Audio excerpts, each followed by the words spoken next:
삼성 대 하이닉스에 대해서 제가 계속 말씀드리는 포인트 하나예요. 삼성전자랑 하이닉스를 지금 우리가 또 여전히 어떤 식으로 투자해야 되는지에 대한 롱숏에 대한 아이디어를 계속 가져가야 되는데 이게 어려워요. 뭐냐 그러면은 HBM3 콜테스트 통과, 지금 하이닉스는 HBM3 이미 납품하고 있고 HBM3E 하이닉스는 이미 통과했고요. 지금 삼성전자는 HBM3 모르는 상황인데, 그러니까 시장에서는 통과할 거다라고 지금 얘기를 하고 있습니다. 그리고는 얘가 어디 갔냐 그러면 얘는 H20이 들어갔고요. 중국행이죠. H100에 들어가요. 그 다음에는 이게 B100에 들어갈 겁니다. 블랙엘에 들어갈 거예요. 그리고는 이거는 아직 모릅니다. 이것도 이제 뭐 예를 들어서 B20이 될 수도 있는 거고 아니면은 B100에도 들어갈 수도 있는 거고 모르는 거예요. 아직 이게 HBM3 자체 이게 물음표기 때문에. 자, 요렇게 되면은 만약에 if 지금 삼성전자 HBM3 자체도 우리가 그냥 원점으로 돌아가 봅시다. 삼성전자가 HBM 못한다 얘기 나왔을 때 뭐 때문에 얘기가 나냐 그러면은 결국 여기에는 위드 한미반도체죠. 현재로서는 셈스라고 봐야 될 것 같아요. 삼성전자 반도체 장비 자회사. 그리고는 셈스가 못하는 건 아니지만 HBM3가 이게 만약에 H100에 들어갔다 그러면은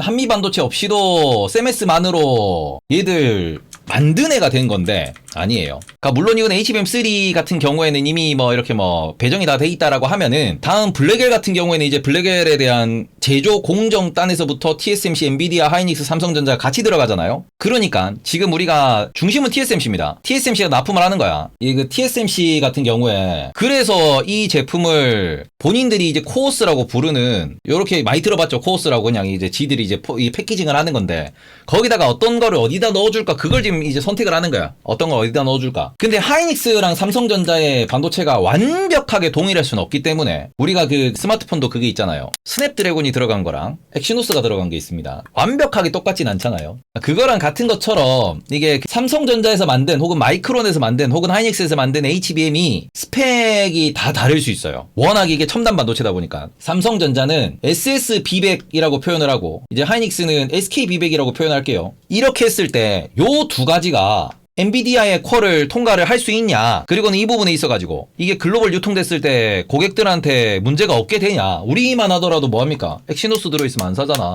우리만 하더라도 여기에 뭐 들어가길 바래요? 스냅드래곤 들어가길 바라잖아. 그거랑 같은 거거든요. 그러니 이런 부분에 있어가지고 만약에 삼성전자의 HBM3E가 만약에 이게 그 SSB20이 되고 SK B100이 된다 그러면은, 이러면은 이거는 조금 스토리가 달라지는 거예요. 여전히 얘는 제한된 중국 물량만 들어가는 거고 얘가 글로벌 물량이 들어간다라고 하면은 여러분 좀 애매하지. 왜냐면 마이크론은 지금 HBM3가 있는데 H20 이슈가 없어요. 마이크론은. 그렇지 않아요? 마이크론은 H20 이슈가 없어. 마이크론은 똑같이 SK하이닉스랑 지금 동급 취급당하고 있다고. 왜 삼성전자만 동급 취급을 당하지 못하느냐? 그 차이점은 마이크론도 위드 한미반도체잖아. 그러면은 삼성전자가 한미반도체 장비를 쓰지 않는다라고 하고 이런 식으로 간다라고 했을 때 요 부분에 있어가지고 계속 어찌 보면은 이렇게 SK하이닉스하고 마이크론과 삼성전자가 구분된다라고 하면은, 그러면은 지금 시점에서 하이닉스와 삼성전자를 투자했을 때 하이닉스가 수익률이 더 많이 좋을 수 있다라는 기대값이 나올 수 있겠죠. 요렇게. 그리고 반대로 만약에 삼성전자가 한미반도체 없이 셈스의 장비만 들여서 혹은 한미반도체 장비를 들여서 요걸 만들게 된다라고 하면은, 그러면은 오히려 하이닉스는 실적이 잘 나오든 말든 이건 숏이에요. 삼성전자가 롱이지. 그러니까 지금 이게 여전히 또 삼성전자가 HBM3 콜 테스트를 통과했다고 하더라도 지금 시장에서 수익률 게임으로 놓고 보면은 내가 삼성전자를 픽하느냐 하이닉스를 픽하느냐는 6개월 뒤 1년 뒤에 결과값이 달라질 수 있다라고 이제 말씀드리는 게 여기 있는 거예요. 그래서 그 부분이 지금 시장에서 어찌 보면은 포인트로 잡으실 때 조금 그 체크하면서 들어가야 된다 라고 말씀을 드리는 거고요. 그리고는 또 한 가지. 근데 기술 인정은 27에서 28년 넘어서 봐야 할 것 같은데 지금 당장은 사이클이 더 중요한 거라 시장은 점유율 우선으로 볼 것 같아.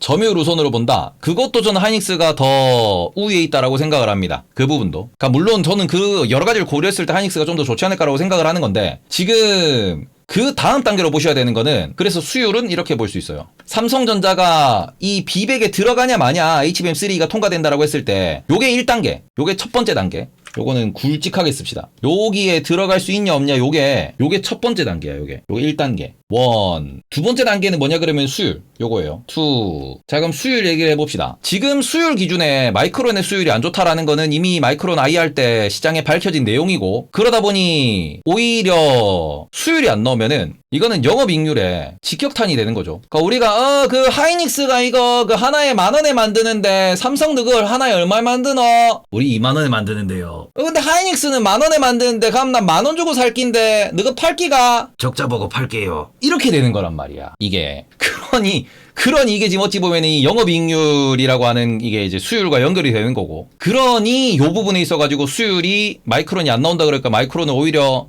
하락폭이, 낙폭이 더 큰 겁니다. 시장 기대값이 낮아졌기 때문에. 그래서 수율이 어떻게 올라가느냐를 시장에서는 이게 또 포인트로 삼을 수밖에 없는 거기 때문에, 두 번째는 요 수율이 하이닉스는 보장돼 있어요. 하이닉스는. 왜냐면 이미 숫자로 검증하고 증명하고 있잖아. 그리고 그 부분에 있어서 삼성전자가 수율을 빠르게 끌어올린다 그러면은 오히려 삼성전자의 실적 개선이나 삼성전자에 대한 롱이 더 강하게 들어갈 수 있으니, 그 뉴스, 그러니까 그러한 썰이 나와서 삼성전자가 수율이 좋다라는 썰이 나오면은 또 삼성전자 롱, 하이닉스 숏이 이제 이렇게 들어가는 거예요. 그러니까 하이닉스는 삼성전자가 잘하면은 빠질 수밖에 없는 거고, 삼성전자는 지금 잘하는 게 1도 없기 때문에 하나라도 잘하면은 삼성전자 롱, 하이닉스 숏에 대한 롱숏 포지션이 잡힌다라는 겁니다. 하이닉스가 불리한 게임이 맞아요. 지금 하이닉스 주주 기준에서는 하이닉스가 불리한 게임이에요. 다만 하이닉스가 계속 잘할 거다라는 그 점으로 어찌 보면 이제 하이닉스 투자자는 시장을 바라보는 거고, 삼성전자 투자자는 야, 우리 하나만 잘하면 돼, 이렇게 지금 얘기가 나오고 있는 거예요.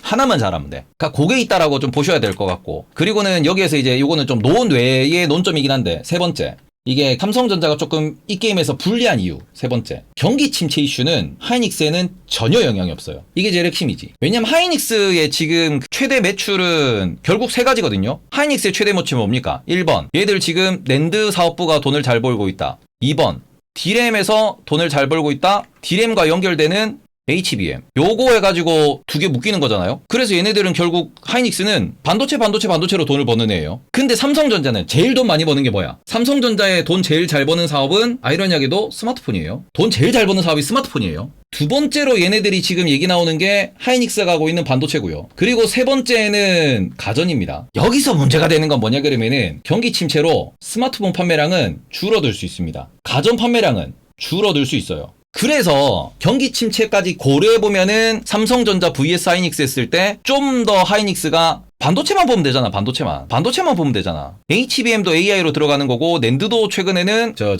낸드도 최근에는 데이터 센터 IDC로 들어가거든요. 하이닉스는 D램은 좀 안 좋을 수 있어. PC 교체 수요가 없으면은. 근데 낸드랑 HBM은 경기 침체랑 전혀 상관없이 매출이 나오는 거란 말입니다. 근데 삼성은 경기 침체로 이게 전체적인 소비가 줄어버리면은 발목 잡는 애들이 등장을 해요. 그러니 이렇게 놓고 보면은 삼성전자가 뭐 스마트폰을 못 만든다 이게 아니야. 스마트폰이 이게 많이 안 팔린다 그런 거 아니고, 스마트폰은 꾸준히 팔리긴 합니다. 경기 침체 있든 없든 간에. 근데 그럼에도 불구하고 불확실성이 너무 많지. 그래서 이 부분이 시장에서는 되게 좀 불편한 이슈로 작동을 하게 되는 겁니다. 삼성전자 주주들한테는. 특히 애들 하만이라고 전장 있잖아요. 하만. 스마트폰과 가전 등등 이 반도체 원출 대비 이점이 될 수도 있는 거 아닌가요? 경기 침체에서는 스마트폰과 가전이 이점이 되기 어려워요. 그러니까 스마트폰 같은 경우에는 온디바이스 AI를 접목하면은 요게 그러면 이점이 될 수도 있죠. 온디바이스 AI를 붙인다 그러면은. 애플이 뭐 하나 보여주면은 교체 수요 연결되니까, 교체 수요가 폭발하는 그 이슈는 뭐냐 그러면은 이게 온디바이스 AI 여기 붙는 거거든요. 그러면은 요때는 이제 장점이 될 텐데, 그렇게 되면은 온디바이스 AI의 장점은 또 어디로도 가냐 그러면은 낸드로도 연결되고 D램으로도 연결되죠. 하이닉스에도 호재예요. 같이 호재예요. 그러니 이게 그 가전은 좋을 리가 없고, 가전은 경기 침체면 좋을 리가 없어요. 특히 가전은 2020년, 21년도에 워낙 많이 바꿨기 때문에 경기 침체 이슈에 좋을 수가 없습니다. 가전이. 그래서 아무튼 저는 이런 부분을 다 놓고 보시면은 이게 선택지가 제가 생각했을 때는 좀 더 하이닉스가 유리하지 않나라고 저는 판단하고, 그러니까 자꾸 하이닉스만 이제 막 얘기를 하는 건데, 며칠 동안 계속 말씀드린 내용 중에 하나 뭐냐 그러면은 이게 참 어려운 이유가 여기 있어. 그래서 삼성전자 하이닉스를 장기 관점이나 아니면은 이게 좀 이렇게 큰 손 투자 관점에서 놓고 보시면, 삼성전자는 변동성이 적어요. 하이닉스는 변동성이 커요. 그리고 또 한 가지, 삼성전자는 특별 배당이 있어요. 이게 기대가 세게 존재할 수 있습니다. 근데 하이닉스는 특별 배당이 없어요. 근데 이게 특별 배당 이슈가 또 배당 얘기냐 하실 수 있는데, 의외로 큰 게 삼성전자는 언제? 26년까지만 실적이 좋으면은 특별배당이 엄청 세게 나오는 거고, 하이닉스는 27년까지 실적이 좋아야 그래야 특별배당이 생겨요. 이게 문제야. 27년은 지금 모르거든. 27년은 모르니까 다 되는 거죠. 뭐 물론 갑자기 하이닉스가 미쳐가지고 그 태원 형 나와가지고 우리 하이닉스도 이제 그 충분히 그 현금 흐름이 좋아졌기 때문에 자사주 매입 소각을 하겠습니다. 마이크론처럼 그렇게 하면은 가자 할 수 있는데. 하이닉스가 해줄까? 그러니까 이게 안정성 측면에서 놓고 보시면은 삼성전자가 그렇게 빠질 자리가 없는 게 사실이거든. 이게 이미 주가에는 악재가 다 반영돼 있고, 계속 말씀드렸잖아. 삼성전자는 다 못하기 때문에 하나만 잘하면 되라고 말씀드렸는데, 하나만 좋으면 올라간다는 소리는 지금 여기서 더 안 좋을 게 없다는 소리예요. 지금 여기서는 또 다시 그 제가 계속 7만원 중반대에서 계속 주장했던 그 주가 있잖아. 무슨 주가? 악재가 다 반영된 주가, 악재가 다 녹아든 주가, 이거거든요. 삼성전자는 현재 주가는. 근데 무난하게 특별배당까지 기대할 수 있는 주가. 그러니 요거 두 개를 놓고 고려하면은 삼성전자는 사놓고 팔 필요 없는 주식, 이렇게 나오는 거고, 하이닉스는 뭐예요? 하이닉스는 뭔가 안정성이 좀 부족한 상황에서 외부 변수, 경쟁 회사의 뉴스 소식에 특별배당 이슈 생각하면서 장투로 접근하면 삼전보다 삼전 후가 괜찮을까요? 아니요, 그냥 삼전이 더 나아요. 우선주는 변동성이 거의 없기 때문에 이렇게 뭐 특배만 생각하고 뭐 삼전후를 버티는 거는, 오히려 저는 삼전후는 이렇게 갈 수 있고요, 삼성전자는 이렇게 갈 수 있어요. 그게 어찌 보면은 보통주와 우선주의 차이기 때문에 저는 삼성전자 보통주를 투자하는 게 맞다라고 생각합니다. 우선주를 살 거면은, 우선주는 뭐 금융주 우선주는 아니면 진짜 현대차 우선주처럼 배당률이 2배씩 차이 나는 그런 애들은 뭐 우리가 볼만해도, 삼성전자랑 삼성전자 우선주는 계류율이 그렇게 크지 않기 때문에 굳이요? 진짜 내가 그냥 뭐 5년 10년 생각하면 삼성전자 우선주가 좋은데, 투자 변동성 측면에서는 삼성전자 우선주를 굳이 투자할 이유는 없다라고 생각합니다. 하이닉스 같은 경우에는 이게 외부 악재에 흔들리기가 쉽다 보니 트레이딩 관점으로 접근을 할 거고, 트레이딩이라 그러면은 이건 진짜 그 상방 하방이 좀 크게 열려 있거든요. 삼성전자는 하방이 안 열려 있는 상황인데, 그러니 이게 투자자에 따라 가지고 어찌 보면 내가 트레이딩에 좀 관심이 많고 내가 트레이딩 관점으로 접근을 하고 싶다 그러면은 하이닉스를 많이 차트 분석 기준으로 접근하실 수 있는 거고, 삼성전자는 강 아몰랑하고 모을 수 있는 그런 주가 상황이죠. 지금 또다시 이게 지금 시장이 어찌 보면 삼성전자와 하이닉스에 대해서 약간 구분을 또 지어야 되는 포인트가 왔다라는 거는 보셨으면 좋겠고, 여전히 그 HBM에 대한 레버리지 효과는, HBM에 의한 실적 그 레버리지 효과는 하이닉스가 훨씬 더 확률이 높아요. 그러니까 HBM 같은 경우는 이게 오히려 실적이 확실하게 찍혀서 올라가면은, 그러면 아몰랑 그러고 그러니까 2025, 6, 7 해가지고 이거 특별배당까지 진짜로 만약에 여기까지 특별배당 나온다 그러면은 하이닉스는 진짜 이제 30만원, 40만원 가는 것도 꿈은 아니거든. 그 전제 조건은 HBM 시장이 여전히 하이닉스 주도로 흘러간다라고 볼 때, 그러니까 마이크론은 경쟁자가 아닌데 삼성전자가 미쳐가지고 HBM에서 너무 잘해버리면은, 그러면 이제 캐파 싸움 되는 거고 덩치 싸움이 되는 거기 때문에 덩치는 확실히 작아요. 삼성보다 덩치는 확실히 작아요. 그러니까 그게 참 그 어려운 포인트다, 이렇게 좀 보시면 좋을 것 같습니다. 25, 26, 27 특별배당 해준다고 말한 건 없는 건지, 아니야, 말했어요. 근데 이게 왜 제가 26년, 27년 이걸 이렇게 말씀드리냐 그러면은, 이미 주주환원의 기업 경영 정책에 포함되어 있어요. 이거는 이미 고지되어 있는 사항입니다. 주주환원 정책, 배당 정책에 3개년도 평균치를 내서 프리캐시플로우 50%를 배당하겠다라는 거는 두 기업 모두 회사 뭐라고 해야 되냐, 내규?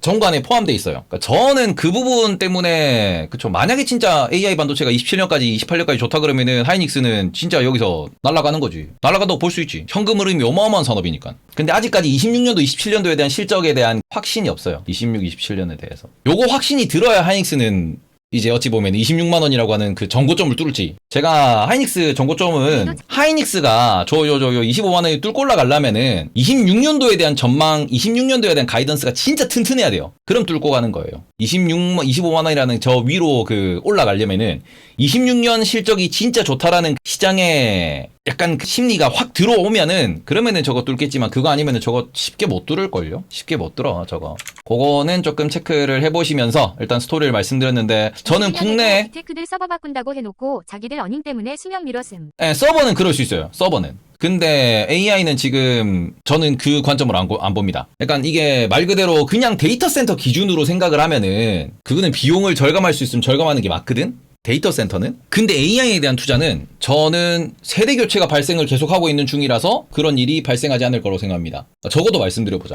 지금 국내에서 많은 투자자들이 저거를 걱정하고 있어요. 뭐냐면은 빅테크의 투자 축소. 요거를 정말 많이들 걱정을 하거든요. 요거를. 근데 지금 이 부분에서 놓고 보시면은 빅테크가 과거에 IDC 메모리, 우리가 D램 메모리에 대해서 2021년도 통수 때렸지. 윈터즈 커밍 얘기 나오고 그때 딱 기억 하시는 분들 계실 거예요. 보통 이 D램의 교체 주기를 메모리 교체 주기를 2년으로 설정했다가 이걸 3년으로 올립니다. 1년 동안 교체 안 한다라고 이야기를 했어요. 그러면서 삼성전자 하이닉스가 나락같이 적자 엄청 쌓이고 D램 사업부 이제 막 죽겠다 얘기 나오고 나락갔어요 이때. 근데 이 나락갔던 이 포인트가 왜냐 그러면은 원래 2년 투자하고 그 다음에 DDR4를 DDR5로 바꾼다 그랬거든요. 한참 그때 우리 DDR5 언제 나오냐 이랬잖아. 근데 이게 계속 안 나왔잖아. 세대 교체가 공정상의 그 제조단에서 세대 교체가 실패했고 그래서 통수 맞은 거예요 이때. 근데 지금 봐봐요. 지금 D램처럼 이렇게 통수를 때릴 환경이냐 그러면은 그거 아니다 이거지. 왜? 지금 엔비디아 칩 보시면은 지금 당장 H100, B100, 그 다음에는 블랙웰 울트라, 그러니까 BU라고 할게요. 이거 나온다 그래요. 그 다음에 그 뭐냐? 그 다음 세대까지 나와 있잖아. 지금 그 다음 세대까지. 근데 이렇게 올라갈 때마다 성능이 막 50%씩 올라가. 이렇게 올라간다고 성능이. 이렇게 막 성능이 증가를 해버리는데 요거 들고 버틴다? 안 되지. 바꿔야지. 추가 설치해야지. 이렇게 접근하는 거란 말이죠. 그러니 요 부분을 놓고 보시면은 지금은 세대 교체가 발생하고 더 빠른 제품들, 더 그 자본 투자 이익이, 그 자본 투자 효율이 발생하는 그러한 제품군들이 계속 쏟아져 나오기 때문에 매년 투자를 해야 돼, 매년 투자를 해야 돼, 지금. 그러니 이거는 되게 이게 투자가 쉽사리 저는 축소가 되고 통수를 칠 수 있는 환경은 아니라고 생각합니다. 저는. 이걸 뭐 동의하지 못하면은 다 팔고 나가야지. 다 팔고 떠나야지. 그래서 어쨌든 저는 이 부분을 삼성전자와 하이닉스의 투자 포인트로 지금 삼고 있고, 저는 HBM 시장은 삼성전자가 쉽게 못 따라올 거다라고 생각하고 있기 때문에 하이닉스를 더 좋게 봅니다. 근데 HBM을 삼성전자가 빠르게 따라올 수 있다라고 생각하면은 삼성전자 투자하는 게 맞아요. 현재 HBM 시장 기준으로 보시면은. 그리고 난 HBM은 이게 삼성전자가 승자일지 하이닉스 승자일지 모르겠다 그러면은 뭐 투자하면 돼요? TSMC 투자하면 돼. 진짜 간단해요. 왜? 하이닉스가 만들든 마이크론이 만들든 삼성전자가 만들든 HBM을 모아서 그거를 조립해서 엔비디아에 납품하고 빅테크에 납품하는 애가 누구라고? TSMC라고. 그죠? TSMC는 대체제가 없다니까. 지금 이게 삼성전자 하이닉스를 비교하는 것 자체가 어찌 보면은 약간은 개그일 수도 있는 게, 들이 뭐 많이 만드니 작게 만드니 누가 잘 만드니 누가 못 만드니 그렇게 하고 있는데, 모든 것이 모이는 곳은, 모든 원기옥이 모이는 곳은 다 TSMC라니까? 모든 원기옥이 모이는 데는 TSMC요. 대체가 안 돼요. 그러니 나 하이닉스 삼성전자 골치 아픈데 어떻게 해야 되지? 이거 잘 모르겠는데 TSMC 사세요. TSMC. TSMC 땡이야. TSMC 땡이야. 그래서 그런 거를 놓고 보시면은 다시 또 TSMC로, 모든 반도체는 TSMC로 통한다. 자, 아무튼 그래서 저는 반도체 여러 고민이 있습니다. 근데 그냥 탑픽은 여전히 TSMC입니다. 요렇게 다시 좀 잘라놓고요. 삼성전자 하이닉스 얘기하다가 또 TSMC로 갔지. 삼성전자 vs 하이닉스.